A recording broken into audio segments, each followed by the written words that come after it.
추석 시즌 정도 되면 이제 대치동 같은 데서 하는 파이널 특강을 안 들을 수가 없어요. 네. 어떤 유형의 문제들이 나올 것이다. 올해는 어떤 교수님이 들어가셨으니까 이런 게 나올 것이다. 이런 게 어디까지 진도가 나갔냐면 과연 이 킬러 문항이 나와서 사교육의 일본지들이 집값이 어떻게 될 것인가 그런 거. 입시 전문가들 같은 경우는 N수생이 늘어날 거다.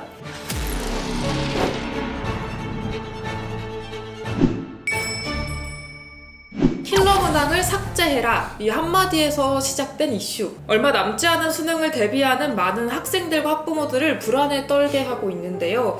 아포님, 올해 수능 어떻게 대비해야 할까요? 이게 어디까지 진도가 나갔냐면 과연 이 킬러 문항이 나와서 사교육의 일본지들이 집값이 어떻게 될 것인가 그런 거. 입시 전문가들 같은 경우는 N수생이 늘어날 거다. 이미 지금 대학들은 지금 1학기가 마감이 됐잖아요. 네. 이런 상황에서 2학기를 이제 휴학하겠다고 하는 학생들이 굉장히 늘었다고 해요. 왜요? 인서울의 중위권 정도 있는 대학교 학생들은 킬러 문항이 없어진다고 하면 결코 불리한 싸움은 아니거든요. 공부를 많이 하면 할수록 훨씬 유리해지기 때문에 아마 중위권 학생들의 N수에 대한 도전은 굉장히 강해질 것 같고요. 그래서 오히려 또 저는 중간이 많이 비다 보니까 또 편입도 준비하는 학생들이 많이 생길 거고.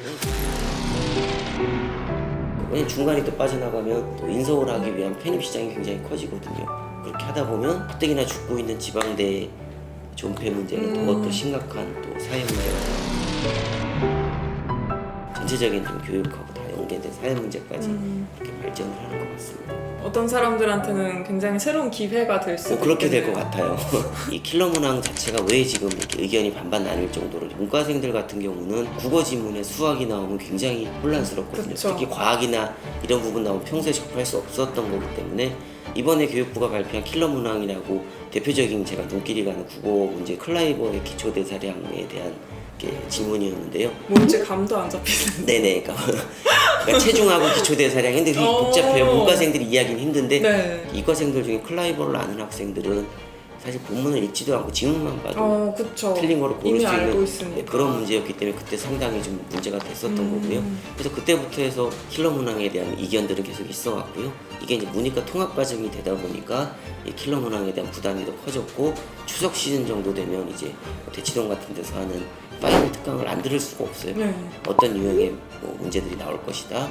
올해는 어떤 교수님이 들어가셨으니까 이런 게 나올 것이다. 이런 부분을 많이 해주기 때문에 그게 제일 비싼 강의예요. 네. 특강 같은데. 근데 그런 걸 이제 돈 주고 할 수밖에 없는. 저도 긴 방향에서 킬러 문항을 없애는 것은 굉장히 찬성이고요. 그러니까 단순하게 없앤다고 하지 말고 조금 더 신중하게 접근을 해서 그래서 변별력을 어떻게 줄 것인가에 대해서 좀 심도 깊게 논의가 돼야 될 것 같고요. 이번에 또 교과과정 외에서는 내지 말라라는 말도 있었는데 범위는 어떻게 공부를 해야 되는 거냐에 대한 말도 많더라고요. 이게 교과서 자체도 국정교과서로 통일되어 있는 것도 아니고 예전에는 영어 교과서가 하나였단 말이에요. 국어도 하나고. 네. 그러면 저희 때 제일 많이 했던 게 뭐예요? 그냥 외우는 겁니다. 지문을 다 맞아요. 외우고요. 지문 달달 외웠죠. 사실 저희 중학교 때 몇십 년 지났는데도 생각이 나요. 정말요? Rocky the Squirrel lived in a beautiful park. Yesterday he went to the river to watch the fish. The fish can swim so well. 그래서 얼마나 공부를 많이 해서 외웠으면 진짜 열심히 외우셨네요. 이렇게 공부를 하다가 이제 교과서 자체가 좀 다양해지고 하다 보면 접근 방식이 달라지니까. 근데 교과 과정 안에서 하라고 하면 사실 조금 어려운 부분이긴 하고 지금 선택 과목이 예전에 비해서 너무 사실 시험 보는 과목 수가 적어요. 적어요? 네. 예전에 보신 학력고사 세대나 이런 때들 보면 문과생이어도 과학을 선택을 해서 보기도 했었고 국어도 굉장히 좀 학습량이 많았었는데 이거를 다 나눠놨잖아요. 지금 선택 네. 과목으로. 수학도 마찬가지고요. 가뜩이나 이게 또 고교 학점제가 시행이 되고 선택 과목이 다 달라지는데 교과과정 안에서 내서 과연 학생들 간의 변별력을 어떻게 줄 것인가는 굉장히 어려운 문제여서 네. 그럼 사실 전체적인 흐름으로 봤을 땐 이게 맞는 흐름이라고 할지라도 지금 고3 학생들은 사실 굉장히 많이 막막하고 되게 손해를 받는 느낌일 것 같은데. 저는 확률적으로 어차피 반반이라고 봐요. 내가 플러스가 될 요인도 많고 사실 운도 좀 많이 작용을 하는 거고, 이렇게 되면 사실 지금 뭐 7월 시점부터 11월 16일까지 하면 얼마 남지 않은 기간에 킬러 문항을 새로 공부해서 맞추겠다? 사실 불가능하거든요. 그런 부분은 과감히 내려놓고 기존에 쭉 공부해오던 방향대로 다시 복습하고 준비를 하시면 뭐 크게 무리는 없을 것 같고요. 방법이 없습니다. 이미 발표가 된 거라 낙장불입입니다. 네, 이제 뭐 이런 흐름으로 계속 갈 것 같아 보이니까 또 흐름에 적응해서 할 수 있는 최선의 방법을 찾아서 가는 수밖에 없을 것 같네요. 네, 오늘은 이렇게 아포님과 올해 수능 어떻게 대비해야 될지에 대해서 알아봤는데요. 파이팅입니다.